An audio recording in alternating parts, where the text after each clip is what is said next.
नमस्कार दोस्तों, आप ये देख सकते हैं मशीन, ये आपने ऐड देखा होगा इंस्टाग्राम में या फिर यूट्यूब में। तो ये किस तरीके से वर्क करता है मैं आपको इसे दिखाता हूँ चालू करके। ये बारूद है, हम इसके अंदर इस तरीके से लगाएंगे और आइए आपको मैं आरसीसी की दीवार में मार के दिखाता हूँ।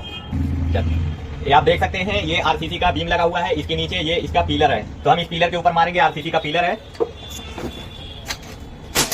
ये आप देख सकते हैं दोस्तों, अच्छी तरीके से फिक्स हो गया है।